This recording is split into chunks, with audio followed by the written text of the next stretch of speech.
दोस्तों, तब क्या होगा जब मैं आपको कहूँगा कि आपको लर्निंग के साथ साथ अर्निंग का भी मौका मिल रहा है। जी हाँ दोस्तों, आपने बिल्कुल सही सुना। अनअकैडमी कुछ ऐसा ही आप लोगों के लिए लेकर आया है। अगर आप लोग सीए फाउंडेशन एस्पिरेंट्स यानी स्टूडेंट्स हैं तो आप लोगों के लिए एक टेस्ट कंडक्ट कराया जा रहा है जो कि 24 जनवरी दोपहर 12 बजे होगा और इसमें ऑन द स्पॉट आपको रिजल्ट भी डिक्लेयर कर दिया जाएगा। 50 क्वेश्चन होंगे, 75 मिनट का ये टेस्ट होगा। और ख़ास बात इसमें यह है कि अगर आपके ऑल ओवर जितने भी स्टूडेंट्स होंगे उनमें अगर आपकी रैंक 1 आती है तो आपको 6 महीने का अनअकैडमी का सीए फाउंडेशन का और इंटर का प्लस सब्सक्रिप्शन पैक बिल्कुल मुफ्त में दिया जाएगा। रैंक 2 होल्डर को 3 महीने का सब्सक्रिप्शन पैक दिया जाएगा सीए फाउंडेशन का और सीए इंटर का। और थर्ड रैंक होल्डर को 1 महीने का सब्सक्रिप्शन पैक दिया जाएगा फाउंडेशन का और इंटर का। और जिनकी रैंक 4 से लेकर 50 के बीच में है उनको अमेजॉन का 1000 रुपये तक का वाउचर दिया जाएगा। तो दोस्तों, ये तो वही बात है ना, लर्निंग के साथ साथ अर्निंग। तो तैयारी कर लो जल्दी से और 24 जनवरी के लिए तैयार हो जाओ दोपहर 12 बजे। और लिंक मैं डिस्क्रिप्शन बॉक्स में दे रहा हूँ, उसमें एक बार विजिट कर लेना कि वो टेस्ट आपको कैसे एनरोल करना है, ठीक है। और दोस्तों, साथ के साथ बताना चाहूँगा कि जो लोग जनवरी 2021 में जिनके एग्जाम्स हैं सीए, चाहे इंटर लेवल पे हो, चाहे फाउंडेशन लेवल पे हो, फाइनल लेवल पे हो, उनके लिए एक मैराथन सीरीज चलाई जा रही है जिसमें वो कंप्लीट रिवीजन कराएंगे। जो कि आप देख सकते हैं सीए इंटर का जो है वो 21 जनवरी से स्टार्ट हो रहा है और सीए फाउंडेशन का 20 जनवरी से स्टार्ट हो रहा है और सीए फाइनल ईयर वालों का भी 21 जनवरी से स्टार्ट हो रहा है। और ये सारे हमारे टॉप एजुकेटर्स हैं जो आपको पढ़ाएंगे। दोनों के लिंक मैं दे दूंगा डिस्क्रिप्शन बॉक्स में, विजिट ज़रूर करना। और दोस्तों, अपने दोस्तों के साथ, अपने रिलेटिव्स के साथ जो जो सीए फील्ड के अंदर उनके साथ ये चीज़ ज़रूर शेयर करना, because sharing is the caring. तो चलिए दोस्तों, शुरू करते हैं आज की video.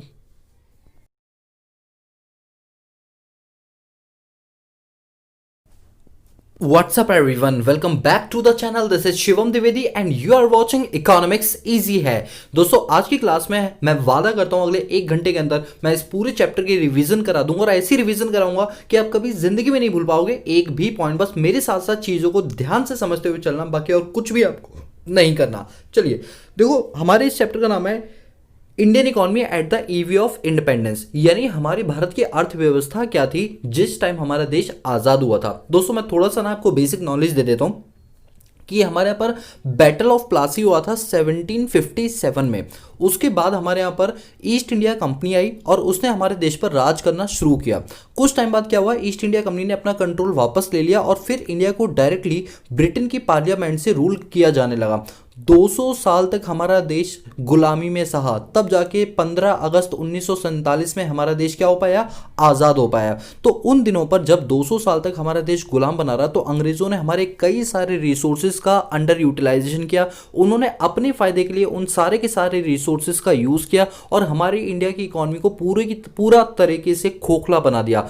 India is a hub of raw material की तरीके से यूज करके उन्होंने प्रोटेक्शन और प्रमोशन जैसी स्कीम्स अपनी ब्रिटेन में चलाई और इंडिया का एक्सप्लॉयटेशन दबा के किया। यही सारी चीजें अब हम इस चैप्टर के अंदर पढ़ने वाले हैं। 1 to 1 करके एक एक डिस्कशन करेंगे ताकि दिमाग में आपकी चीजें बैठ जाएं और एग्जाम में 4 चांद लगा के आ जाओ। और दोस्तों, इसी वीडियो के अंदर मैं आपको बताऊंगा कि एग्जाम के लिए कौन कौन से इंपॉर्टेंट क्वेश्चन से हैं इस चैप्टर के रिगार्डिंग। तो वीडियो को टिल एंड तक देखना।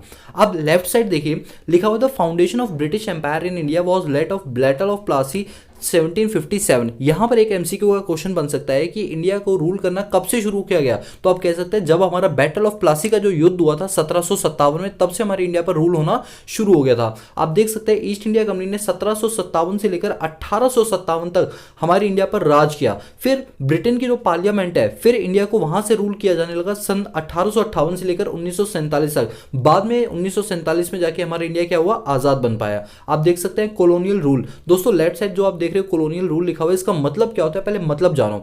कॉलोनियल रूल का मतलब होता है जब कोई एक वेल्दी नेशन, जब कोई एक वेल्दी नेशन किसी ऐसे नेशन पर रूल करता हो जिसके पास रिसोर्सेज की कमी हो, तो उस पूरे सेगमेंट को हम नाम देते हैं कॉलोनियल रूल। लेट सपोज कि जैसे हमारा इंडिया था, अब हमारे इंडिया के पास उतना वेल्थ नहीं था, बट ब्रिटेन के पास वेल्थ बहुत सारा था। तो एक वेल्दी नेशन ने हम पर रूल करना शुरू किया। उस टाइम पीरियड को बोलते हैं कॉलोनियल पीरियड, ठीक है, और उस रूल को बोलते हैं कॉलोनियल रूल। तो वही लिखा हुआ है, colonial rule is the practice of wealthy nation to exploit resources of other nation to extend its control on large region. वही लिखा हुआ है, कॉलोनियल रूल एक ऐसी प्रैक्टिस होती है जहां एक वेल्दी नेशन किसी दूसरे नेशन की चीजों का एक्सप्लॉयटेशन करता है अपने फायदे के लिए। Before British rule India was termed as a golden सिडिया।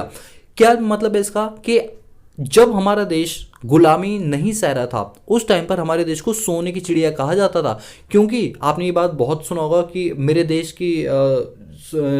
देश की धरती सोना उगले उगले हीरे मोती, मेरे देश की धरती। यानी यहाँ पर इस गाने के जो लिरिक्स है उस पर ध्यान देना। हमारे यहाँ पर एग्रीकल्चर, हमारे यहाँ पर रॉ मटेरियल, हमारे यहाँ पर कॉटन, टेक्सटाइल, हैंडीक्राफ्ट इतना वर्ल्ड वाइड फेमस था कि हम सोने की चिड़िया कहा जाते थे। लेकिन अंग्रेजों ने आके हमारे पर काट दिया और हमारे सोने की चिड़िया के पर काट के अपने यूज में लेकर आ गए। तो वही लिखा हुआ है, before British rule India was term at gold सिडेनिया, it is well known as handicraft, cotton and silk textile. हमारी इंडिया जो है वो हैंडीक्राफ्ट, कॉटन और सिल्क के लिए बहुत ही ज़्यादा जानी जाती थी और ह्यूज अवेलेबिलिटी थी हमारे पास प्रीशियस मेटल्स की और स्टोन्स की। जैसे आप देखते हैं अलग टाइप की धातुएं होती हैं, अंगूठी में जो नग वगैरह होते हैं, ये सब इंडिया में बहुत प्रीशियस होते थे और इंडिया में बहुत ज़्यादा मात्रा में ये पाए जाते थे। These product were enjoy the monopoly in the world wide market. और इन सब चीज़ों का हम एक्सपोर्ट करते थे और हम एक्सपोर्ट में वर्ल्ड वाइड मोनोपोली पावर रखते थे। हम एक सिंगल सेलर थे इन सभी चीज़ों के पूरे वर्ल्ड के अंदर। और हमारी जो क्वालिटी थी इतनी सुप्रीम क्वालिटी थी कि दोस्तों एक छोटी सी अंगूठी के अंदर से रेशम की पूरी एक चादर निकल जाती थी। आप समझो इतना ज़्यादा सुप्रीम क्वालिटी का हमारा प्रोडक्ट होता था। Raw material used in the product, it was the largest manufacturing hub before the colonial rule. अंग्रेजों के शासन करने से पहले हमारा जो देश है वो एक रॉ मटेरियल का एक बहुत बड़ा हब था जो अलग अलग कंट्रीज में चीज़ों को क्या करता था, एक्सपोर्ट करता था। और उन दिनों पर हमारी जो इकॉनमी थी वो प्रॉस्पीरियस इकॉनमी मानी जाती है। प्रॉस्पीरियस का मतलब होता है कि सब काम अपने आप कर लेते थे, हमारे पास रिसोर्सेज की कोई कमी नहीं थी। अग्रेरियन इकॉनमी थी कि हम एग्रीकल्चर पे मेन फोकस करते थे और आपको पता होगा more than 75% of the population are engage in the agriculture. और हम बड़े सेल्फ रिलायंट थे, हमें किसी पर आत्मनिर्भर रहने की जरूरत नहीं थी, बल्कि हम खुद ही अपने आप में सारे काम वो कर सकते थे। तो ये सारे कुछ हमारे फीचर्स थे हमारी इंडियन इकोनॉमी के। अब बात करते हैं राइट हैंड साइड पे। आप देख सकते हैं कि ब्रिटिश रूल ने हमारे यहाँ पर रूल क्यों किया, आखिर उसका बेसिक पर्पस क्या था। देखो आप ये देख सकते हैं कि इतनी अच्छी सुंदर चित्र बना हुआ है। तो हमारे यहाँ पर क्या था ना, रिसोर्सेज का हब था। तो क्या करते थे, हमारी इंडिया से रॉ मटेरियल को एक्सपोर्ट करते थे ब्रिटेन में, फिर ब्रिटेन में उसी से फिनिश गुड्स बना के हम ही को महंगे रेट पर बेच दिया जाता था। यानी इंडिया एक तरह से रॉ मटेरियल का एक्सपोर्टर था और फिनिश गुड्स का इंपोर्टर था। दोस्तों क्या होगा तब जब मैं आपको कहूँगा कि आपके रिसोर्सेज को कोई सस्ते रेट में खरीद रहा है और उससे गुड्स बना के आपको महंगे रेट पर चीज़ें बेच रहा है। ये तो वही बात होगी ना, मेरी बिल्ली मुझ पे में आओ। कुछ ऐसे ही सीन इंडिया के साथ चल रहा था और ब्रिटेन ये लोग कर रहे थे। ब्रिटेन की मेन पॉलिसी क्या थी इंडिया में रूल करने की, वो दो थी, याद रख लो, प्रमोशन और प्रोटेक्शन। यही आपको एग्जाम में लिख कर आना है कि मेन पॉलिसी ब्रिटेन की इंडिया पर रूल करने का क्या थी, प्रोटेक्शन एंड प्रमोशन। देखो प्रोटेक्शन कैसे करते थे, वो इंडिया को as a hub of raw material बनाना चाहते थे ताकि उनको रॉ मटेरियल की सप्लाई इंडिया से मिलती रहे। क्योंकि इंडिया में देखो 3 टाइप की जलवायु पाई जाती है, समर, विंटर और रेनी। तो इस चक्कर में हमारे यहाँ का एग्रीकल्चर सेक्टर बहुत ही अच्छा था। हमारे यहाँ पर मसाले पाए जाते थे, rosewood, sandalwood, handicraft product, stones, precious metals, इतनी सारी चीजें पाई जाती थी। वो सस्ते रेट पर यहाँ से एक्सपोर्ट कर देते थे, कहाँ पे, ब्रिटेन में। और ब्रिटेन में उन्हीं से गुड्स बना के महंगे महंगे गुड्स बाहर भेज दिए जाते थे और इंडिया में भी बेचे जाते थे। तो इस तरीके से उनको क्या मिली, एक प्रोटेक्शन मिली। किसको, ब्रिटेन वालों को। प्रमोशन क्या हुआ, अब जो ब्रिटेन गुड्स बनाएगी वो किसको बेचेगी, इंडिया को बेचेगी। वो इंडिया को दो नजर से देखती थी, पहला as a hub of raw material और दूसरा एज अ मार्केट, कि उनके द्वारा बनाया गया प्रोडक्ट कहां बेचा जाएगा, इंडिया में बेचा जाएगा महंगे महंगे रेट पर। तो यही दो चीजें, प्रोटेक्शन एंड प्रमोशन। दोस्तों आपको एग्जाम के लिए दोनों पॉइंट याद रख लेने। 2 पीस पॉलिसी थी इनकी। भाई कोई भी बंदा किसी देश पर राज क्यों करता है, जब उसे कोई फायदा होता है। तो इनकी पॉलिसी के तहत इंडिया में क्या फायदे मिले, 2 फायदे, प्रमोशन एंड प्रोटेक्शन। क्लियर हुआ। प्रोटेक्शन का मतलब इन्होंने इंडिया को as a hub of raw material use किया। प्रमोशन, इन्होंने अपने बनाए हुए गुड्स किसको बेचे, इंडियंस को बेचे महंगे महंगे रेट पर। ठीक है। They use as a India as a feeder economy, वो इंडिया को as a feeder economy use कर रहे थे। They exploit Indian natural resources as well as human resources, उन्होंने हमारे नेचर के साथ खिलवाड़ किया और हमारे इंसानों के साथ भी खिलवाड़ किया। आपको पता ही होगा ये लोग जब गाड़ी से भी उतरते थे तो नीचे एक इंडियन को बैठालते थे, उसकी पीठ पर पैर रख के निकलते थे। मतलब इतने ये लोग गंदे थे। इन्होंने ह्यूमन रिसोर्स को भी एक्सप्लॉइट किया दबा के। They want to drain Indian wealth economy for their personal benefit, और जो भारत का जो पैसा था, भारत के जो खजाने थे, उस खजाने के पैसों का इन्होंने अपने पर्सनल यूज में उसको यूज किया, वजह की इंडिया के वेलफेयर के, इंडिया के लोगों के वेलफेयर की वजह इन्होंने अपने पर्सनल बेनिफिट्स के लिए उस पैसों का यूज किया। उन्होंने पूरी तरीके से हमारे पैसों को बहा दिया, ड्रेन कर दिया। They never made any healthy attempt to compute the national income and per capita income. दोस्तों कहा जाता है अगर आप जिस थाली में खाते हो उसमें छेद करो तो एक दिन वो छेद आप में ही हो जाएगा। कहने का मतलब ये कि कहीं ना कहीं आपको ही नुकसान करेगा। बट इनको ये बात नहीं समझ आती थी। इनको लगता था इंडियन इकोनॉमी का सिर्फ हमें यूज करना है और कुछ भी नहीं। दोस्तों अगर आप इंडियन इकोनॉमी से रॉ मटेरियल ले रहे हो, उसको hub of raw material use कर रहे हो, उसको प्रोटेक्शन और प्रमोशन की तरह यूज़ करते हो, तो एटलीस्ट आपकी जिम्मेदारी बनती है, ब्रिटेन वालों की जिम्मेदारी बनती है कि वो इंडिया के लिए कुछ करे। उन्होंने बकायदा नेशनल इनकम तक नहीं निकाली। दोस्तों, नेशनल इनकम निकालना इतना ज़रूरी होता है क्योंकि उसी के हिसाब से हमारे यहाँ पर पॉलिसीज फ्रेम की जाती हैं, बट उन्होंने ऐसा कुछ भी नहीं किया क्योंकि उनका मेन पर्पस सिर्फ और सिर्फ एक्सप्लॉयटेशन करना था, ना कि वेलफेयर करना। तो अब देख सकते हैं कुछ इस तरीके से ब्रिटेन ने हमारे इंडिया पर रूल करना शुरू किया और इन रीजनों की वजह से। इस स्लाइड का सबसे इंपॉर्टेंट पार्ट है, सबसे पहले 1 नंबर का एमसीक्यू जो कि बैटल ऑफ प्लासी का वो था 1757 में, और दूसरा कि इनका मेन पर्पस क्या था ब्रिटिश रूल का इंडिया में, वो था प्रोटेक्शन और प्रमोशन। चलते हैं अगली स्लाइड पर। अब बात करते हैं features of Indian economy eight the eve of independence, कि जब हमारा देश आज़ाद हुआ था उन दिनों पर हमारी इंडियन इकोनॉमी कैसी थी। सबसे पहला स्टैग्नेंट इकोनॉमी, हमारी इकोनॉमी बहुत ही ज़्यादा रुकी हुई थी क्योंकि हमारे रिसोर्सेज का इतना दबा के एक्सप्लॉयटेशन हुआ था कि हमें समझ ही नहीं आ रहा था कि हमारे साथ हुआ क्या है। नंबर 2, बैकवर्ड इकोनॉमी, हमारी इकोनॉमी बहुत ज़्यादा पीछे चली गई थी क्योंकि उन्होंने हमारे रिसोर्सेज का अपने यूज़ में लेकर आए, वजह कि इंडिया के लोगों के यूज़ के लिए। और उन दिनों पर कैपिटा इनकम की अगर हम बात करें तो जब देश आज़ाद हुआ था तब एक व्यक्ति की प्रति व्यक्ति आय सालाना 230 रुपए हुआ करती थी। आप सोचो 230 रुपए सालाना प्रति व्यक्ति आय, कोई बहुत बड़ी चीज नहीं है, बहुत ही छोटी एक नॉमिनल। देख सकते हो गरीबी किस टाइप की थी जब हमारा देश आजाद हुआ। नंबर 3, एग्रीकल्चर बैकवर्डनेस, जिस टाइम पर हम एग्रीकल्चर में इतने आगे थे और जब हमारा देश आजाद हुआ तब देखा गया कि हमारी एग्रीकल्चर का इतना बुरा हाल वो लोग करके चले गए कि कुछ भी नहीं बचा। नियरली 2/3 पॉपुलेशन वैसे भी डिपेंड थी एग्रीकल्चर पे, और देखा जाए तो हमारी जीडीपी का 50% जीडीपी कहां से आता था, एग्रीकल्चर सेक्टर से, और जो कि वैसे ही अपने आप में पुअर है। तो सोचो ओवरऑल जीडीपी पर कितना बड़ा इंपैक्ट पड़ा होगा। उस टाइम पर 1 हेक्टेयर खेत पर सिर्फ 660 किलो वीट उगाई जाती थी और राइस सिर्फ 710 केजी, जो कि बहुत ही एक्सट्रीमली लो है, इतना नहीं होता है। नंबर 4, इंडस्ट्रीज बैकवर्डनेस, इंडस्ट्रीज का तो ऐसा इन्होंने नामो निशान खत्म कर दिया इंडिया से, सिर्फ अपने लिए यूज़ किया बट हमारे इंडियंस के लिए इंडस्ट्रीज को पूरी तरीके से उखाड़ फेंका इन लोगों ने, जो कि इन्होंने फैसिलिटी प्रोवाइड नहीं की, जिस वजह से इंडस्ट्रीज पनप ही नहीं पाई, इंडस्ट्रीज को बंद करना पड़ा। नंबर 5, वाइड स्प्रेड पॉवर्टी, जब हमारा देश आज़ाद हुआ उस टाइम पर हमारे यहाँ पर गरीबी बहुत ज़्यादा छा गया। पीछे सेकंड पॉइंट में देख सकते हो जब पर कैपिटा इनकम हमारी 230 है तो गरीबी होना तो ऑब्वियस सी बात है। ना हमारे पास फूड था, शेल्टर, क्लोथ, स्कूल, हॉस्पिटल, कुछ भी ऐसी चीज़ें नहीं थी जिनसे हम अपनी लिविंग स्टैंडर्ड को इंप्रूव कर पाते, अपनी पॉवर्टी को रिमूव कर पाते, ऐसा कुछ भी नहीं था। नंबर 6, पुअर इंफ्रास्ट्रक्चर, अब इंफ्रास्ट्रक्चर में आप जानते हो जैसे आपके रोड हो गया, ट्रांसपोर्ट हो गया, कम्युनिकेशन, हॉस्पिटल, स्कूल, ऐसी फैसिलिटी कुछ भी नहीं थी। लोगों को दूर दूर जाना पड़ता था, गांव कस्बों को छोड़ के शहरों में, तब उन्हें हॉस्पिटल केयर की फैसिलिटी मिलती, स्कूल की फैसिलिटी मिलती, जो कि हर इंसान के लिए पॉसिबल नहीं था उस टाइम पे इतनी दूर जाके ये चीज़ें अवेल कर पाना, जिस वजह से इंफ्रास्ट्रक्चर बहुत ही ज़्यादा ड्रास्टिकली पुअर था उस टाइम पर। हैवी डिपेंडेंसी और इंपोर्ट, अब हम कोई गुड्स बना नहीं पा रहे थे क्योंकि 200 साल तक उन्होंने हमें इस लाइक कर दिया कि हम गुड्स बना ही नहीं पा रहे थे, तो अल्टीमेटली हमें गुड्स का इंपोर्ट करना पड़ता था। अब जब हम इंपोर्ट करते थे तो जो हमारे फॉरेक्स रिजर्व होते थे वो सारे के सारे बिक जाते थे, सारे सारे चले जाते थे, जिस वजह से इंडिया की जो रैंकिंग है वो बहुत ज़्यादा नीचे चलेगी और हम पूरी तरीके से इंपोर्ट पर क्या हो गए, डिपेंड हो गए। नंबर 8, सेमी फेडरल इकॉनमी, उस टाइम पर हमारी इकॉनमी पूरी तरीके से प्राइवेटाइज नहीं हुई थी, ना ही गवर्नमेंटाइज हुई थी, मतलब ना तो सोशलिस्ट थी ना पूरी तरह से कैपिटलिस्ट थी, तो बड़ा ही मिक्सचर चल रहा था जिसके चलते भी कई सारी प्रॉब्लम्स जनरेट हुई। लिमिटेड अर्बनाइजेशन, और अर्बनाइजेशन भी बहुत लिमिटेड था, मतलब ये कि बहुत ज़्यादा मात्रा में गांव पाए जाते थे, शहर तो बहुत कम हुआ करते थे। दोस्तों बात करें दिल्ली, मुंबई, चेन्नई, कोलकाता, उस टाइम पर ये जो शहर में तो गिनती होती थी लेकिन ये भी अपने आप में गाँव ही थे, मतलब उन दिनों पर शहर की क्वांटिटी बहुत कम हुआ करती थी, गाँव की संख्या बहुत ज़्यादा हुआ करती थी। ठीक है, तो ये था आपका सेकेंड स्लाइड। ठीक है, चलिए अब बात करते हैं अपने पास थर्ड स्लाइड की। अब देखो हमें पढ़ना क्या है, हमें पढ़ना है कि इंडियन इकोनॉमी जब हमारा देश आज़ाद हुआ था तो उस टाइम पर हमारे 6 सेक्टर में क्या क्या हलचल पैदा हो रही थी।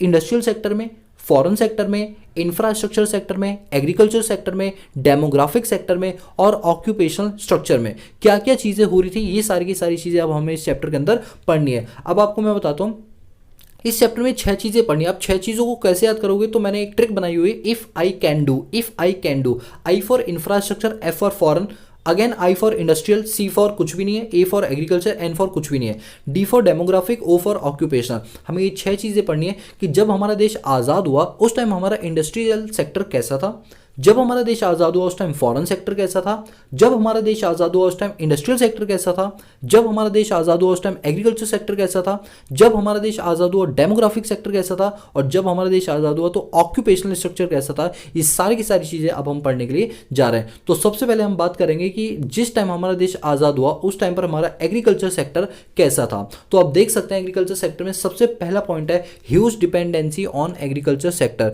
उस टाइम पर एक ट्रेंड था कि किसान का बेटा किसान ही बनेगा, मतलब एक ट्रेंड ये चल रहा था कि हम पूरी तरीके से एग्रीकल्चर पे डिपेंड थे। आप ये मान के चलो कि 75% से भी ज़्यादा जो लोग हैं वो एग्रीकल्चर पे डिपेंड थे अपनी लाइवलीहुड को रन करने के लिए। और एग्रीकल्चर ही जब सही ना हो तो सोचो इंडिया में कितनी ज़्यादा पॉवर्टी, गरीबी जैसी चीज़ें होती होंगी उन दिनों पर। तो देखते हैं कैसा था हमारा agriculture sector at the eve of independence.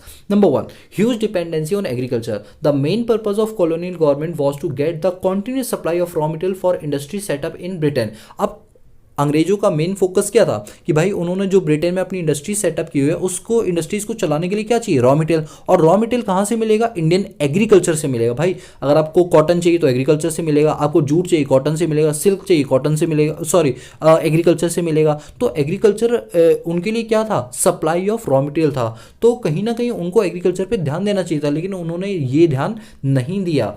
Therefore they form the policy to keep majority of the population depend on agriculture. जिस वजह से उन्होंने कभी भी भारत के लोगों को फोर्स नहीं किया कि वो इंडस्ट्रीज की ओर जाए, क्योंकि उन्हें पता था कि ब्रिटेन में अगर उनकी इंडस्ट्रीज चलेगी तो उसको रॉ मटेरियल चाहिए, और रॉ मटेरियल तब मिल पाएगा जब इंडिया के लोग किस में डिपेंड होंगे, एग्रीकल्चर में। इसलिए उन्होंने इंडिया के सभी लोगों को एग्रीकल्चर पर ही डिपेंड रखा, वजह की इंडस्ट्रीज वगैरह के, जो कि एक बहुत बड़ा वीक पॉइंट था। Number 2, land settlement. उन्होंने इस तरीके के 3 सिस्टम बनाए हुए थे जो लैंड सेटलमेंट के अंदर आते हैं। सबसे पहला आता है जमींदारी सिस्टम, दूसरा आता है रैयतवाड़ी सिस्टम, और तीसरा आता है महलवाड़ी सिस्टम। मैं आपको तीनों सिस्टम के बारे में बताता हूं, बट आपके एग्जाम के लिए जमींदारी सिस्टम बहुत ज्यादा इंपॉर्टेंट है। चलो बात करते हैं पहले जमींदारी सिस्टम की। जमींदारी सिस्टम में क्या होता है कि अंग्रेज लोगों ने क्या किया कि एक गांव के अंदर जितने भी लोग थे, जितने भी किसान भाई थे, उन सभी किसान भाइयों से उनकी जमीन हड़प ली और ऑनरशिप टाइटल जो है वो उनसे छीन लिया, और ऑनरशिप टाइटल उन्हीं में से किसी एक बंदे को दे दिया जिसको नाम दिया गया जमींदार। क्या नाम दिया गया, जमींदार। मैं रिपीट कर रहा हूं दोबारा से। किसानों से उनकी ऑनरशिप छीन ली गई और वो ऑनरशिप किसी एक व्यक्ति को दे दी गई। जैसे मान लो 20 किसान है, 20 किसान की जो खेती थी, जो ऑनरशिप टाइटल था, वो उनसे छीनकर एक व्यक्ति को दे दिया गया। ठीक है, अब वो व्यक्ति उस जमीन का मालिक हो गया, तो वो कहता था अब ये जमीन क्योंकि मेरी हो गई, अब तुम सभी किसान लोग अपनी अपनी जो जमीन थी उस पर काम करो। कहने को वो तुम्हारी नहीं बल्कि मेरी जमीन है, और देखो डॉक्यूमेंट ऑफ टाइटल में भी मेरा नाम है। तो अब किसान लोग क्या करते थे, जब जमीन में खेती करते थे तो जितना वो प्रोड्यूस उगाते थे उसका एक सर्टेन अमाउंट उस जमींदार को देना पड़ता था। क्यों, क्योंकि जमींदार उसका क्या है, ऑनर है, और ऑनर जबरदस्ती बनाएगा। आप जानते हो उस टाइम पर अंगूठे से लेकर सिग्नेचर वगैरह करवा के कुछ भी करवा लेते थे। किसान लोग तो पढ़े लिखे होते नहीं थे इस चक्कर में, और उन्हें फोर्स भी किया जाता था कि तुम नहीं करोगे तो देखो हम तुम्हें मारेंगे, पीटेंगे, तुम्हारे घर वालों को किडनैप कर लेंगे। तो ऐसे में किसान भाई के ऊपर मजबूरी थी कि उसे ऐसा करना पड़ा।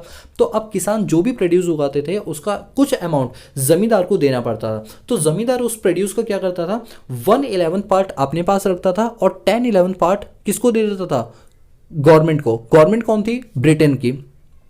ब्रिटिशर्स को वो 10/11 प्रोड्यूस दे देता था, और 1/11 प्रोड्यूस जो वो काम करे उसके बदले वो कमीशन के रूप में या कह लो सैलरी के रूप में अपने पास रख लेता था। तो इस सिस्टम को नाम दिया था जमींदारी सिस्टम। ये तो वही बात है, पहले मुझसे मेरी लैंड छीन लो, ऑनरशिप टाइटल ले लो, और बाद में कहो अब तुम मेरे यहाँ पर किराए पर काम करो और जो उगाओगे उसका इतना % पार्ट तुम्हें मुझे देना पड़ेगा। तो इसके चलते किसानों को एक बहुत बड़ा एक्सप्लॉयटेशन हुआ, और इस सिस्टम को नाम दिया जाता है जमींदारी सिस्टम। एक बार पढ़ते हैं जरा। लैंड सेटलमेंट में लिखा हुआ है during colonial rule 3 major system of land revenue. जैसे जमींदारी सिस्टम हो गया, रैयतवाड़ी हो गया, महलवाड़ी हो गया। सबसे पहले हम पढ़ते हैं जमींदारी। Under zamindari system zamindar were recognise as owner of land. जैसे मैंने आपको बताया जमींदार को क्या बना दिया जाता है, ऑनर ऑफ लैंड बना दिया जाता है। They were given right to collect rent from the farmer, और उनको ये अधिकार दिए जाते हैं कि वो फार्मर से रेंट कलेक्ट कर सकते हैं। और जो भी amount collected by the zamindar from farmers was deposited to colonial government after keeping on share. अपना शेयर रख लेने के बाद जो बचा शेयर होता था वो किसको दे दिया जाता था, कॉलोनियल गवर्नमेंट को दे दिया जाता था। अब मैं आपको बता देता हूँ, ब्रैकेट में लिख लो आप अपने पास कि 1/11 पार्ट वो अपने पास रखता था और 10/11 पार्ट वो कॉलोनियल गवर्नमेंट को सूद समेत दे देता था। और इस पूरे सिस्टम या सेगमेंट को नाम दिया जाता है जमींदारी सिस्टम। दूसरा होता है रैयतवाड़ी सिस्टम। अब रैयतवाड़ी सिस्टम में क्या होता था, सुनो। अब ऐसे में क्या होता था, जो ऑनरशिप ऑफ लैंड है वो फार्मर से नहीं छीनी जाती थी, वो फार्मर्स के पास ही रहती थी। अब देखो अंग्रेज लोग कितने चालाक थे, अंग्रेज लोग को लगता था जमींदार को 1/11 पार्ट मिल जाता है, ये भी उससे ना मिले, पूरा पूरा अंग्रेजों को मिल जाए, तो अंग्रेजों ने जमींदारी सिस्टम में जमींदार को हटा दिया। अंग्रेजों ने कहा फार्मर्स को लैंड के ऑनर आप ही रहोगे, आप जो भी प्रोड्यूस होगे वो डायरेक्टली हमें डिपॉजिट करना। मतलब उनको 1/11 पार्ट भी रास नहीं आया।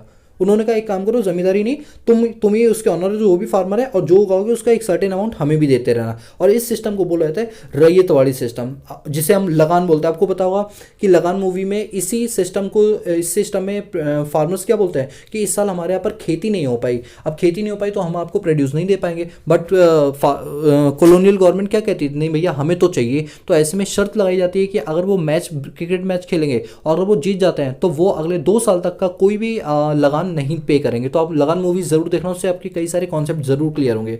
Number 3, Mahalwari system. Mahalwari system में क्या होता था कि जैसे 2-3 गांव है, अब गांव तो छोटे छोटे होते थे ना, जैसे मान लो 20-30 घर हैं तो वो एक पर्टिकुलर गांव बन जाता था। फिर 2-4 किलोमीटर बाद 20-30 घर हैं, वो एक गांव हो गया।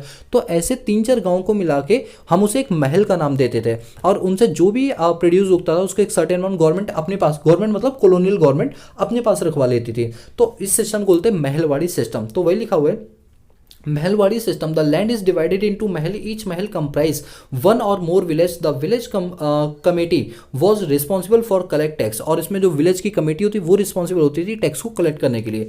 तो ये जो सिस्टम था, अब देखो, अब मैं आपको रिपीट कर देता हूँ, जब हमारा देश आज़ाद हुआ उस टाइम पर हमारा एग्रीकल्चर सेक्टर कैसा था। नंबर 1, ह्यूज डिपेंडेंसी थी एग्रीकल्चर के ऊपर। नंबर 2, हमारे यहाँ पर ये जो 3 सिस्टम चल रहे थे जिससे फार्मर्स का एक बहुत बड़े लेवल पे क्या हो रहा था, एक्सप्लॉयटेशन हो रहा था। Number 3, revenue system. Revenue system में क्या होता था, अब मेरी बात को ध्यान से सुनना। जैसे मैं जमींदारी सिस्टम के एग्जांपल को कंटिन्यू कर रहा हूं। जमींदारी में क्या होता था कि फार्मर से उनकी लैंड छीनकर एक जमींदार को दे दी जाती थी। अब जमींदार बोलता था फार्मर को, अब तुम मेरी लैंड पर काम करो और जो भी उगाओगे एक सर्टेन अमाउंट तुम मुझे दोगे। मान लो कभी किसी टाइम सूखा पड़ गया, कभी किसी टाइम बरसात ज्यादा हो गई तो उसकी प्रोड्यूस खराब होगी, तो क्या ऐसे में फार्मर उसको प्रोड्यूस जो भी अमाउंट है 10% 20% जो भी है, क्या वो दे पाएगा? The answer is no. अब वो नहीं दे पाएगा तो जमींदार उसको फोर्स करेगा कि अगर तुम ये नहीं दे पा रहे हो तो तुम किसी साहूकार से लोन लो और बदले में पैसा डिपॉजिट करो। तो ऐसे में फार्मर लोन के ट्रैप में फंस जाता था। ये एक बहुत ही बड़ा स्कैम चल रहा था जिसको नाम दिया गया रेवेन्यू सेटलमेंट। देखो क्या लिखा हुआ है, it refer to collect of tax against land. In zamindari system zamindar was responsible for collection of tax from the farmer. और ये जमींदार की रिस्पॉन्सिबिलिटी होती थी फार्मर से टैक्स वसूल करना। अगर कल को कोई फार्मर नहीं दे पाता था तो जमींदार को अपनी जेब से कॉलोनियल गवर्नमेंट को देना पड़ता था। तो ऐसे में जमींदार तो भाई फोर्स करेगा ही करेगा। From the farmer and deposited in the same to colonial government. Zamindar जो भी कलेक्ट करेगा उसको सेम टाइम डिपॉजिट किसको करना पड़ेगा? कॉलोनियल गवर्नमेंट को करना पड़ेगा। If zamindar was not able to deposit the land revenue, और अगर कभी किसी टाइम जमींदार नहीं कर पाता था लैंड रेवेन्यू जमा, तो ऐसे में ये माना जाता था कि भाई जमींदार को अब उसके राइट छीन लिए जाएंगे, अब जमींदार को हटा दिया जाएगा, अब एक नया जमींदार अपॉइंट किया जाएगा। तो उनकी जॉब चली जाती थी। तो जमींदार फोर्स करते थे फार्मर को, भाई साहूकार से लोन लो और जल्दी से लोन पे करो, मतलब कॉलोनियल गवर्नमेंट को प्रोड्यूस दो या फिर बदले में पैसा दो। तो ये भी देखो एक तरह से अल्टीमेटली बर्डन किस पे आ रहा है? फार्मर्स के ऊपर आ रहा है। और जो जमींदार होता था वो भी तो हमारा ही इंडियन होता था। कौन सा? उनका होता था। जमींदार भी इंडियन होता था, उन्हीं किसानों में से एक किसान होता था। ठीक है। Number 4, loan trap. अब जैसे मैंने अभी आपको एग्जांपल दिया, ये सेम एग्जांपल यहाँ फिट हो जाएगा कि ऐसे में जब किसान भाई के पास कोई प्रोड्यूस नहीं होगी तो वो क्या करेगा? बड़े बड़े साहूकार से, बड़े बड़े लाला वाला से वो लोन लेगा और लोन के बंधन में वो फंस जाएगा और इंटरेस्ट पे करता रहेगा। क्या गारंटी है कि अगली बार जो प्रोड्यूस होगा वो सही होगा? मान लो सही नहीं हुआ, फिर से उसे लॉस हो गया, तो क्या वो लोन दे पाएगा? नहीं, बल्कि उस पर इंटरेस्ट चार्ज और भी ज़्यादा बढ़ता चला जाएगा। और इनका जो इंटरेस्ट का रेट होता था वो कंपाउंड रेट होता था, इंटरेस्ट के ऊपर इंटरेस्ट लगाया जाता था। तो वही लिखा loan trap. In case of loss in agriculture output, that case zamindar forced to farmer to take loan on heavy rate of interest causing eminence poverty, जिसके से पॉवर्टी बहुत ज़्यादा फैल गई। Number 5, high degree of uncertainty. अब ये बताओ agriculture में क्या कोई सर्टेनिटी है कि एग्रीकल्चर इस साल अच्छी हुई तो अगले साल भी अच्छी हुई? The answer is no. Agriculture बहुत ही ज़्यादा अनसर्टेन था, हम चाह के भी कुछ नहीं कर पा रहे थे जब हमारा देश आज़ाद हुआ। Number 6, dominant of substance farming. हम सब्सिस्टेंस फार्मिंग पर ज़्यादा फोकस कर रहे थे, मतलब सिर्फ जो हम फार्मिंग कर रहे थे वो अपने फायदे के लिए कर रहे थे, बजाय कि बेचने के लिए। Number 7, small and fragmented holding. उस टाइम पर क्या होता था कि बड़े बड़े परिवार होते थे, बहुत ज़्यादा बच्चे होते थे, तो फादर की डेथ के बाद जब वो लैंड सेटलमेंट होती थी तो छोटा छोटा हिस्सा सब लोगों को मिलता था, जिसके से फार्मिंग ढंग से नहीं हो पा रही थी, जिसे बोलते हैं स्मॉल एंड स्कैटर्ड होल्डिंग, जो अभी हम आगे पढ़ेंगे। Number 8, gulf between owner and the soil and tiller of the soil. कई ऐसे किसान थे जिनको किसानी ही करनी होती थी, लेकिन उनके पास लैंड नहीं होती थी, तो वो क्या करते थे, किसी दूसरे के खेत पर किराए पर काम करते थे। तो ऐसे में जो टिलर ऑफ सॉइल है, मतलब जो मालिक है और जो टीनेंट है, जो काम करने वाला है, उनके बीच में बहुत ज़्यादा दूरियां आ जाती थी। Number 9, force commercialisation of agriculture. किसानों को फोर्स किया गया कि वो प्रोड्यूस उगाएं जो जिनसे ब्रिटिशर्स को क्या पहुंचे, फ़ायदा पहुंचे। जैसे अफीम, चरस, गांजा, नील, इन सब की खेती की जाए, जिससे किसको फ़ायदा, अल्टीमेटली ब्रिटिशर्स को फ़ायदा हो, लेकिन उससे जो लैंड की फर्टिलिटी है, जो सारी चीज़ें वो ख़राब हो जाती थी, बट उन्होंने इस बारे में नहीं सोचा। Number 10, lack of technology and productivity. और एग्रीकल्चर में कोई खासा हमारे पास टेक्नोलॉजी नहीं थी जिससे हम अपनी एग्रीकल्चर को और भी ज़्यादा बढ़ावा दे पाए, ऐसा कुछ भी नहीं था। तो दोस्तों आपने ये देखा कि जब हमारा देश आज़ाद हुआ उस टाइम पर हमारा एग्रीकल्चर सेक्टर कैसा था। तो हमने अपनी पहला पॉइंट कवर कर लिया, ये देख रहे हो ना आप, Indian economy eight the eve of independence में हमने राइट साइड एग्रीकल्चर वाला पॉइंट पूरा कवर कर लिया। अब हम दूसरे पॉइंट पर आते हैं, और दूसरा पॉइंट है हमारा इंडस्ट्रियल सेक्टर, कि जब हमारा देश आज़ाद हुआ उस टाइम पर हमारे इंडस्ट्री की क्या क्या सिचुएशन थी वो देखते हैं। Industrial sector, India enjoyed world wide monopoly in the power of industrial sector before the colonial rule. ये बात आपको भी पता है कि हमारे यहाँ पर प्रीशियस मेटल्स होते थे, हैंडीक्राफ्ट प्रोडक्ट होता था, सैंडलवुड, रोजवुड, कई टाइप के मसाले हमारे यहाँ पर पाए जाते थे, कॉटन, जूट, टेक्सटाइल, इन सब का वर्ल्ड वाइड मोनोपोली पावर किसके पास थी, इंडिया के पास थी। जो इंडिया उस चीज़ को बहुत ही ज़्यादा अच्छे से यूटिलाइज करता था, कब, कॉलोनियल रूल से पहले, यानी बैटल ऑफ प्लासी से पहले। India was the largest supplier of handicraft, gems, cotton, silk, चंदन और रोजवुड एक्सेट्रा। देखो जब हमारा देश आज़ाद हुआ उस टाइम हमारा इंडस्ट्रियल सेक्टर कैसा था। Point number 1, decline of handicraft. अब अंग्रेजों ने क्या किया, अपने मशीन मेड प्रोडक्ट्स इंडिया में बेचने शुरू किए। अब जब मशीन मेड प्रोडक्ट इंडिया में बेचे तो पता क्या होता था, मशीनों से जो कॉस्टिंग आती थी वो बहुत कम आती थी। हैंडीक्राफ्ट प्रोडक्ट बनाने में पता नहीं 6-7 महीने लग जाते थे, और उसकी कीमत उस वजह से बढ़ जाती थी क्योंकि लेबर ज़्यादा लगते थे, लेबर की दिहाड़ी लगती थी।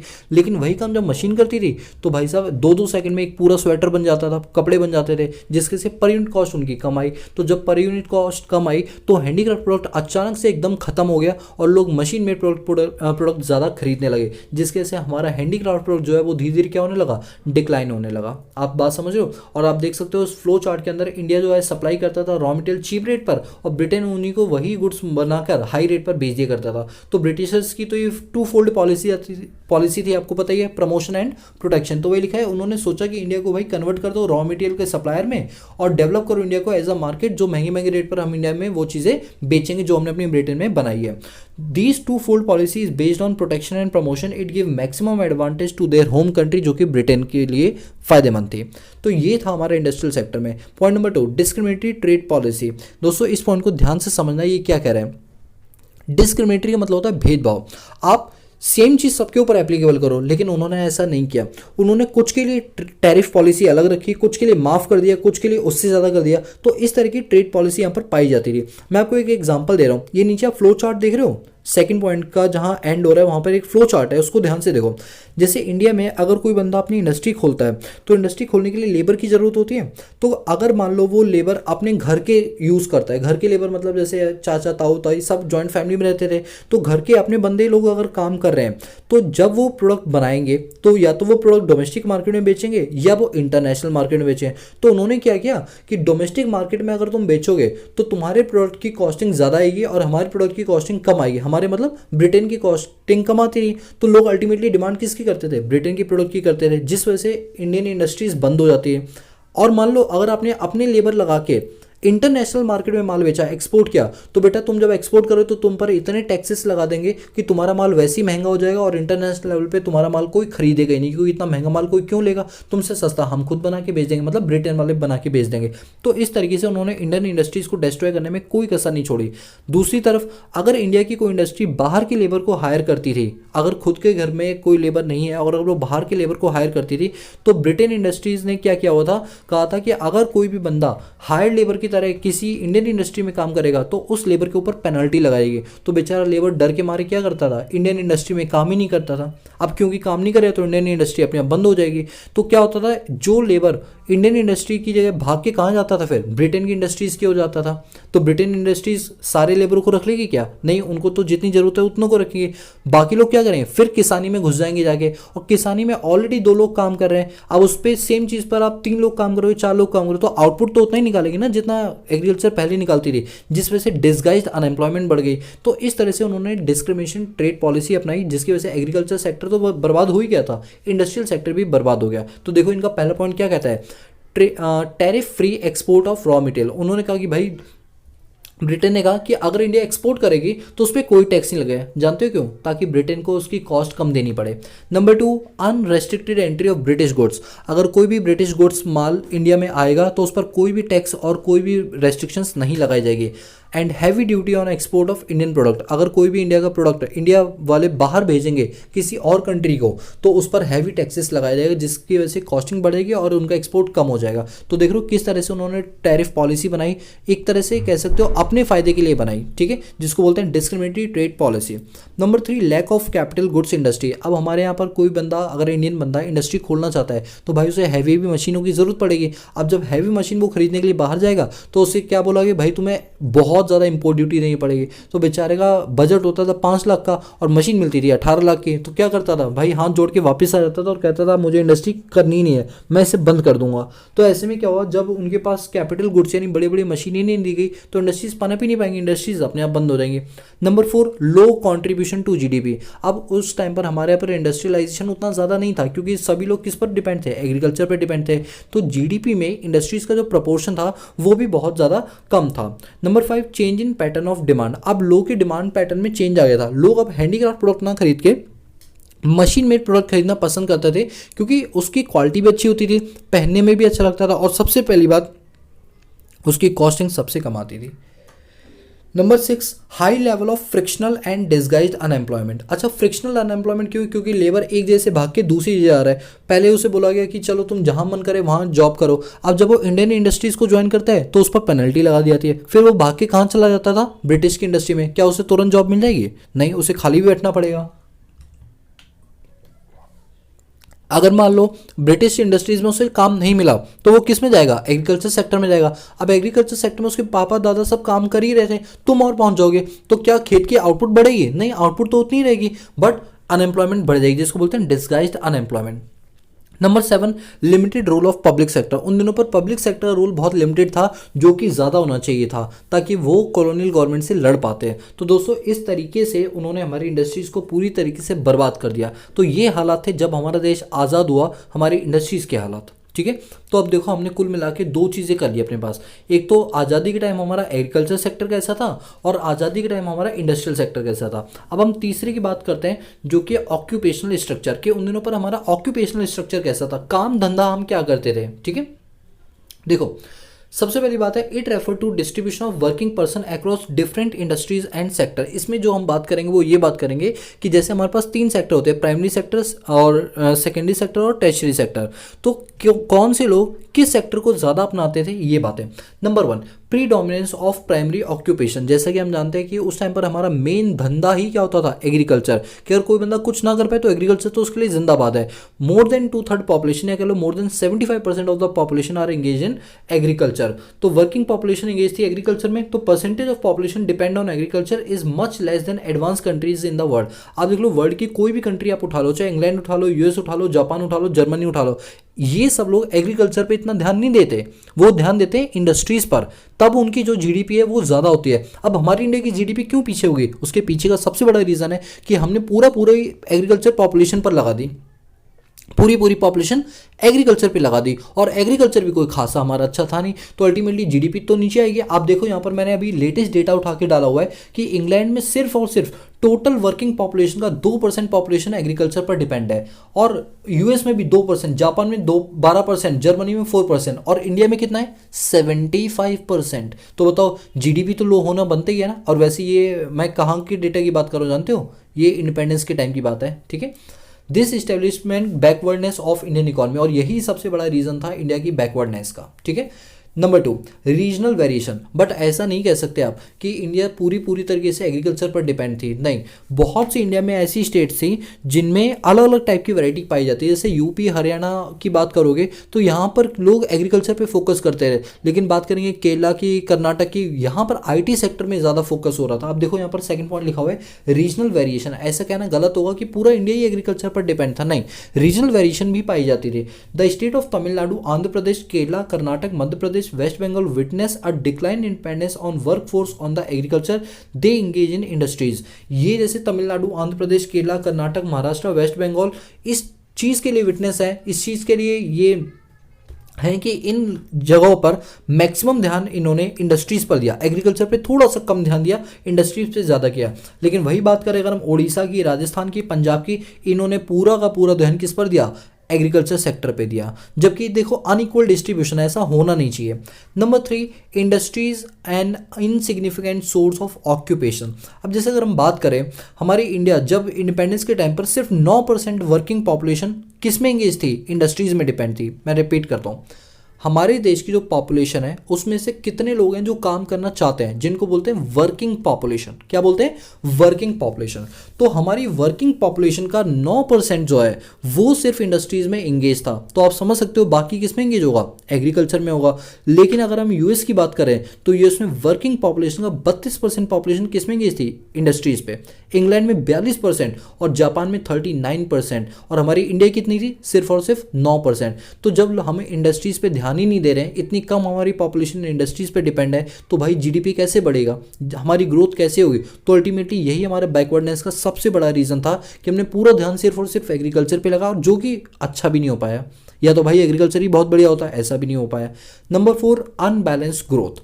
Growth is said to be unbalanced when all the sector of the economy are equally develop. अब हमारे यहाँ पर एग्रीकल्चर सेक्टर पे खूब ज़्यादा लोग लगे थे, लेकिन वो भी अच्छा डेवलप नहीं था। इंडस्ट्रीज में कम लगे थे तो डेवलप नहीं हो पाया। सर्विस सेक्टर तो खैर हम जानते ही नहीं थे उन दिनों पर। तो इस वजह से अनबैलेंस्ड ग्रोथ रही, जबकि इक्वल ग्रोथ होनी चाहिए। तो वही लिखा है, growth is said to be unbalanced when all the sector of the economy are unequally distributed. However in case of India secondary and tertiary sector were their infant stage of growth, बहुत ही कम growth हो रही थी। तो conclusion क्या निकला, conclusion निकला Indian economy at the time of independence was loop sided and therefore backwardness.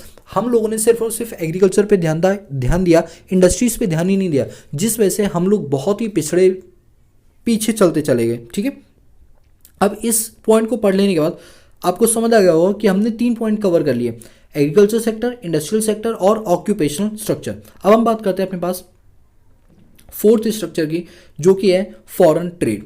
दोस्तों फॉरेन ट्रेड आप जानते हो क्या होता है, एक्सपोर्ट इंपोर्ट की ट्रांजैक्शंस। अगर हम अपना माल बना के बाहर भेजते हैं तो इसको बोलते हैं एक्सपोर्ट, और हम बाहर का बना बनाया माल इंडिया में लाते हैं तो इसको बोलते हैं इंपोर्ट। जैसे आप आईफोन वगैरह खरीदते हो तो ये इंपोर्ट हो गई।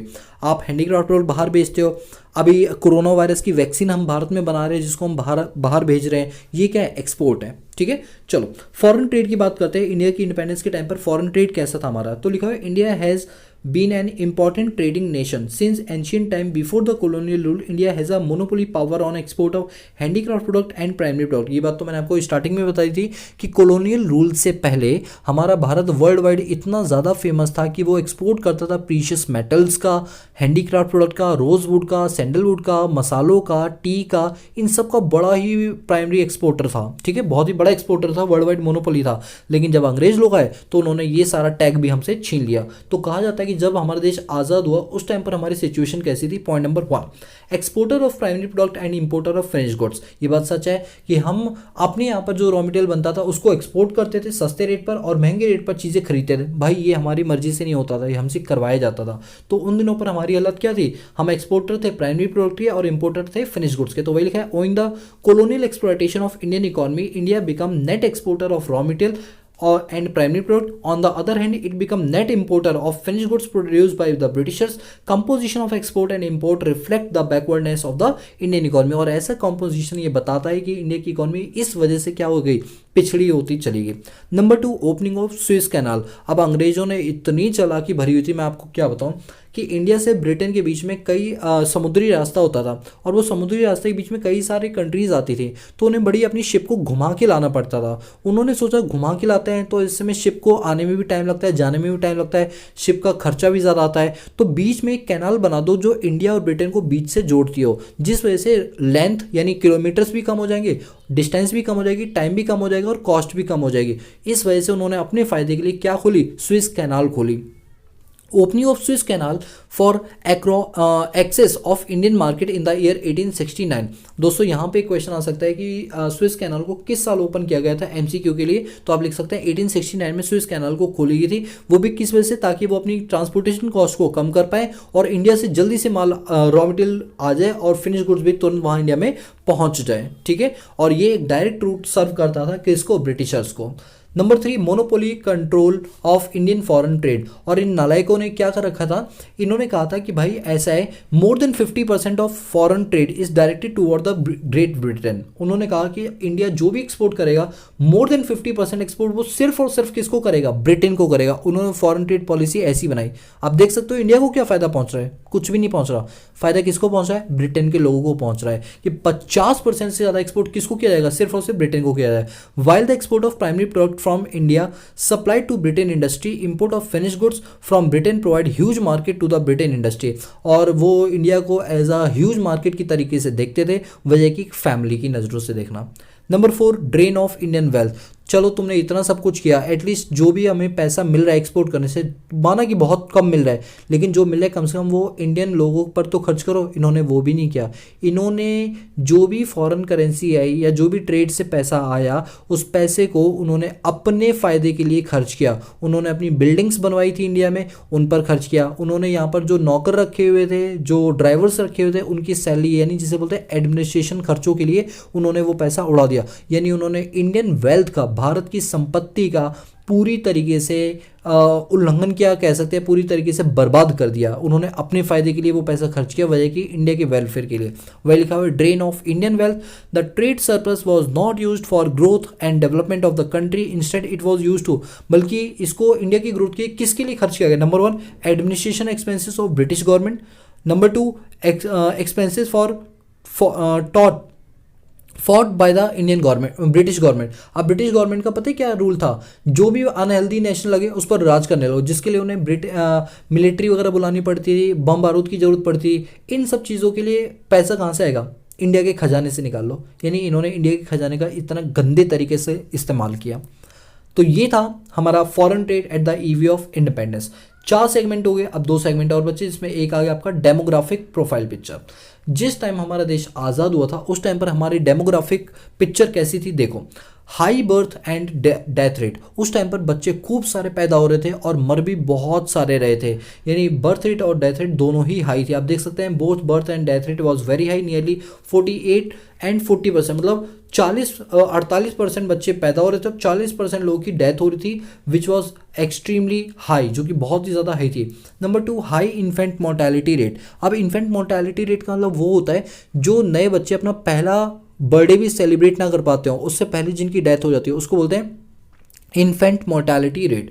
उस टाइम पर इन्फेंट मोर्टेलिटी रेट बहुत ही ज़्यादा होती थी। आप ये मान के चलो कि 218 पर 1000, यानी 1000 बच्चे अगर पैदा होते थे तो 218 बच्चे मर जाते थे, क्योंकि उन्हें हेल्थ केयर फैसिलिटी नहीं मिलती थी। गांव से जब तक शहर के हॉस्पिटल लेकर जाए जाते तब तक बीच में उनकी डेथ हो जाती है। बट अभी ये 32% है, मतलब 1000 बच्चे पैदा होते हैं तो 32% बच्चे जो 1 साल से पहले ही मर जाते हैं। मुझे लगता है 32% भी उन जगहों पर होंगे जहाँ पर ट्रांसपोर्ट की अच्छी फैसिलिटी नहीं होगी, हॉस्पिटल्स की अच्छी फैसिलिटी नहीं होगी। मुझे लगता है 32% वहाँ के होंगे।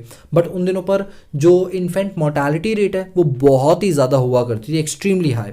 Number 3, life expectancy.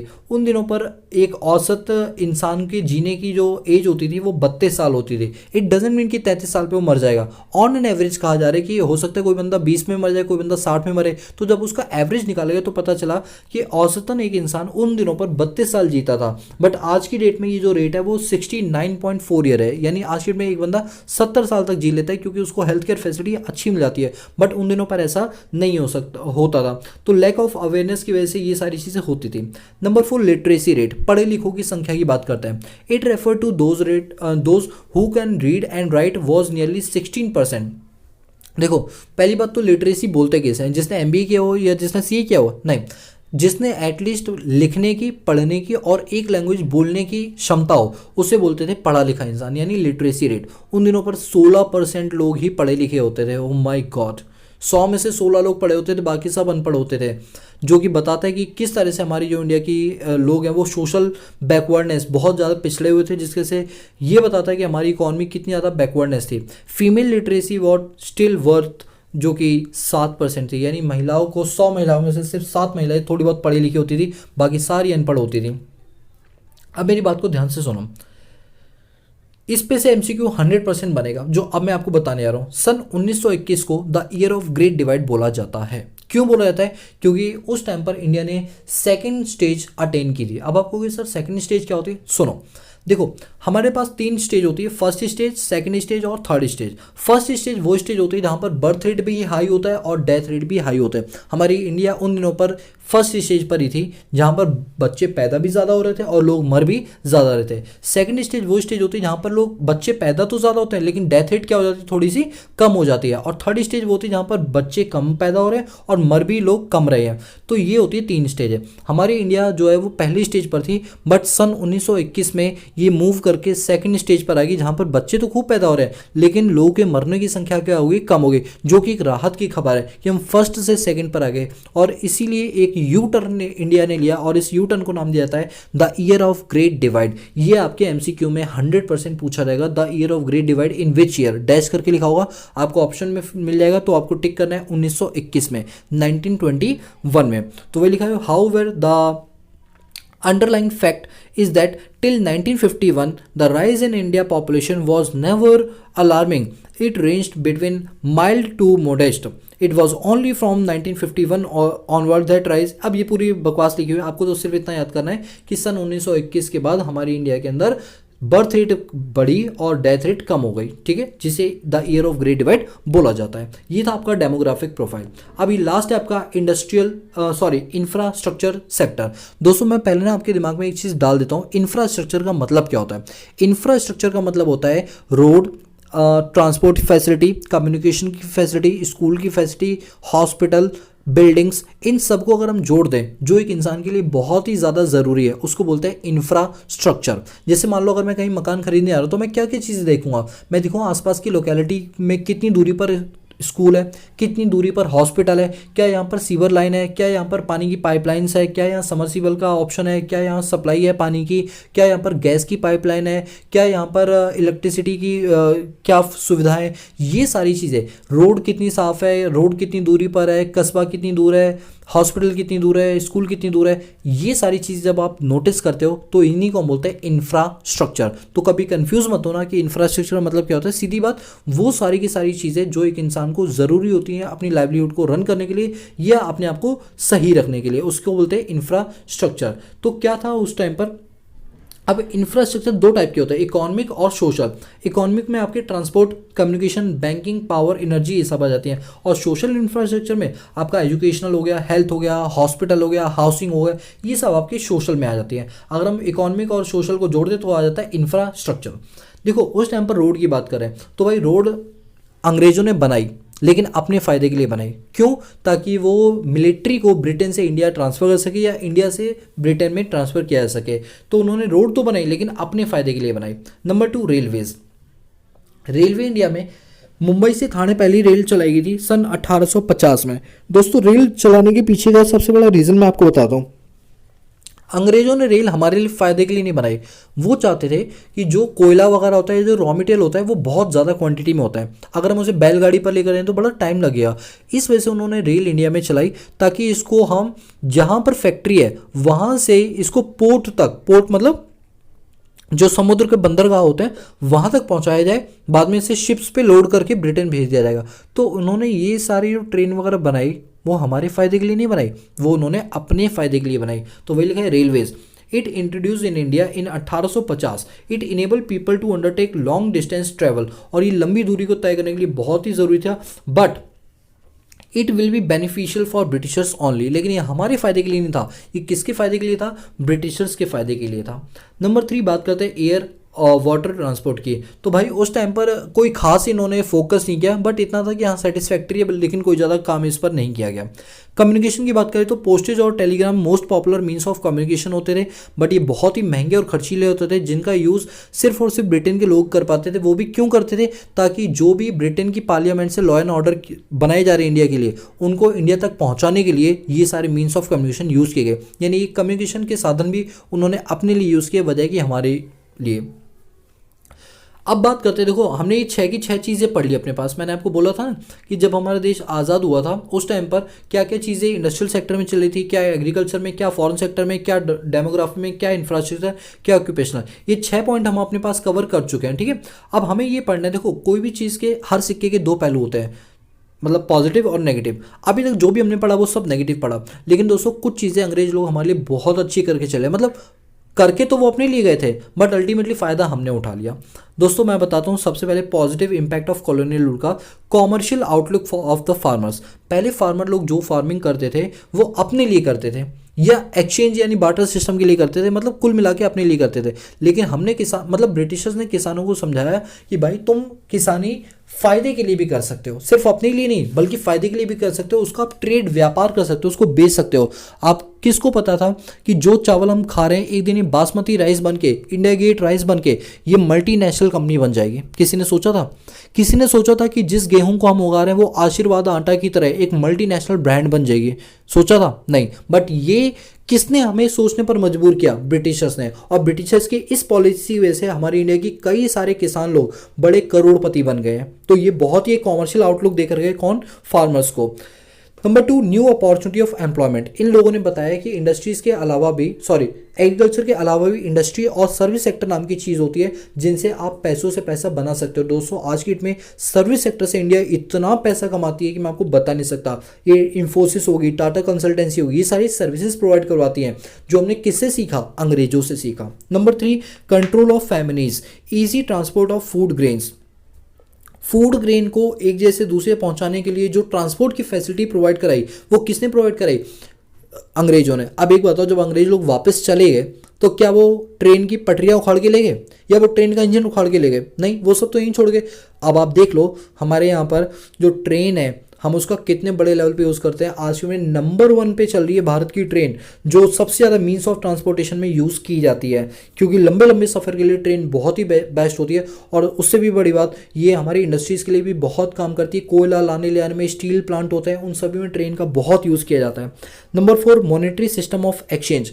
पहले हमारे यहाँ पर फ्लेक्सिबल एक्सचेंज रेट सिस्टम नहीं चलता था, पहले चलता था फिक्स एक्सचेंज रेट सिस्टम। आपने बीओपी में पढ़ा होगा। लेकिन इन्होंने हमें बताया कि फ्लेक्सिबल एक्सचेंज रेट नाम की भी कोई चीज़ होती है, ठीक है। Number 5, efficient system of administration. इन्होंने बताया कि किस तरीके से हमें स्टाफ को चलाना चाहिए, किस तरह से एक ऑफिस को चलाना चाहिए, किस तरह से हमें लोगों को रूल करना चाहिए। ये सारी चीज़ सिखाई, जिसका फ़ायदा आज हमारी बड़ी बड़ी कंपनियों को मैनेजमेंट के अंदर मिलता है। जैसे एग्जाम्पल बताऊँ, बिजनेस स्टडीज़ के कई सारे रूल है, जैसे हेनरी फॉयल के 14 प्रिंसिपल, FW टेलर के साइंटिफिक वो 4 प्रिंसिपल्स, उनको हमने फॉलो किया और उससे हमने अपने बिजनेस को 4 चांद और ऊंचाइयों तक पहुंचाया, just because of British rule. अगर ये लोग रूल ना करते तो हमें ये चीज़ें ना पता चलती। तो कहते हैं ना, हर चीज़ के 2 पहलू होते हैं। नेगेटिव थोड़े ज़्यादा थे, पॉजिटिव थोड़े कम थे, लेकिन जो पॉजिटिव थे ना, उससे आज हमारी इंडियन इकोनॉमी का GDP कहीं ना कहीं बहुत ज़्यादा बढ़ गया। ये तो बात माननी पड़ेगी। अब ये आपका impact of railways in India कि ये पॉजिटिव इम्पैक्ट है, कुछ नेगेटिव इम्पैक्ट भी है, क्योंकि कॉलोनियल रूल में उन्होंने अपने फायदे के लिए इसका यूज़ किया। अब देखो, पॉजिटिव इम्पैक्ट में तो हम यही बात करें कि एक्सपोर्ट इंपोर्ट करना ईजी हो गया और कॉमर्शियलाइजेशन को बढ़ावा मिला। रेलवे की वजह से जो लॉन्ग डिस्टेंस बैरियर लगा होता था कि हम तांगे घोड़े से इतना लंबी दूरी तय नहीं कर पाएंगे, वो भी अब तय की जाने लगी। इससे फूड ग्रेन का आप एक जगह से दूसरे पहुंचना आसान हो गया, फूड सप्लाई बढ़ गई। बट इसके नेगेटिव इम्पैक्ट ये थे कि इसको सिर्फ और सिर्फ अंग्रेजों ने अपने फ़ायदे के लिए चलाया, इंडिया के फ़ायदे के लिए उन्होंने बिल्कुल नहीं सोचा, और जिस वजह से इंडिया की इंडस्ट्रीज़ को इसका बहुत बड़ा खामियाजा भुगतना पड़ा। कैसे? जैसे इंडिया की इंडस्ट्री ने कोई प्रोडक्ट बनाया, अब वो उसका एक्सपोर्ट करना चाहती है, तो एक्सपोर्ट करने के लिए उसे बंदरगाह तक पहुंचाना पड़ेगा।